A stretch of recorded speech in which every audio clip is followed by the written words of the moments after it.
ছুটি নিয়ে অ্যাপ্রুভাল হয়েছে।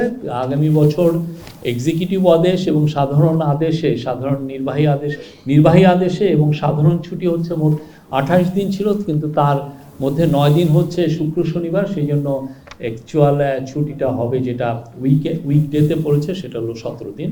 এটা আজকে অ্যাপ্রুভ হয়েছে। আমি গুম সম্পর্কে আগে প্রথমে বলি, এটা খুবই ইম্পর্টেন্ট একটা ল।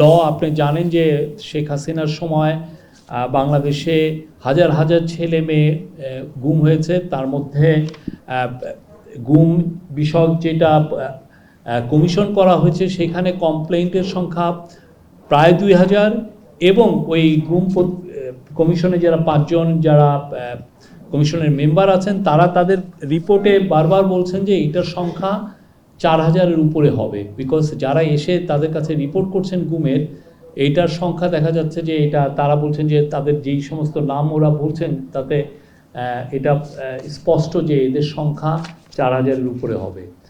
আর দেশে আয়নাঘর ছিল, আয়নাঘর ছিল, সেখানে এদেরকে রাখা হতো। অনেকে যারা গুম হয়েছেন কেউ কেউ ফিরে এসছেন, আবার অনেকে ফিরে আসেননি। আপনি জানেন বিএনপির অনেক কর্মী এখনও ফিরে আসেননি। তো এই গুমের উপরে আজকে গুম প্রতিরোধ এবং প্রতিকারের জন্য একটা ল, এটা অনেকদিন এটা নিয়ে যথেষ্ট ডিবেট হয়েছে, হওয়ার পর আজকে এটা চূড়ান্তভাবে অনুমোদন হয়েছে। Japan Bangladesh joint venture company JBS holdings limited এই অধ্যাদেশে গুমকে সংজ্ঞায়নের পাশাপাশি চলমান অপরাধ মানে কন্টিনিউইং অফেন্স হিসাবে বিবেচনা করে মৃত্যুদণ্ড সহ কঠোর শাস্তির বিধান রাখা হয়েছে। 1, 2 গোপন আটক কেন্দ্র স্থাপন, আয়নাঘর, যেগুলো আয়নাঘর নামে পরিচিত, স্থাপন ব্যবহারকে শাস্তিযোগ্য অপরাধ হিসেবে ঘোষণা করা হয়েছে। মানে আপনি স্থাপন এবং এটা ব্যবহারকে শাস্তিযোগ্য অপরাধ হিসাবে ঘোষণা করা হয়েছে।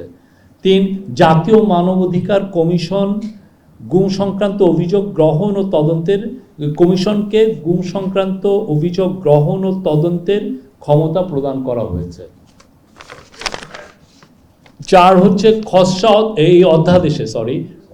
এই অধ্যাদেশে গুম প্রতিরোধ ও প্রতিকার এর লক্ষ্যে বিশেষ ট্রাইব্যুনাল গঠন, অভিযোগ গঠনের 120 দিনের মধ্যে বিচার সম্পন্নের বাধ্যবাধকতা, ভুক্তভোগী ও তথ্য প্রচারকারী ও সাক্ষীর অধিকার সুরক্ষা, ক্ষতিপূরণ এবং আইনগত সহায়তার নিশ্চয়তা প্রদান সংক্রান্ত বিধান অন্তর্ভুক্ত করা হয়েছে।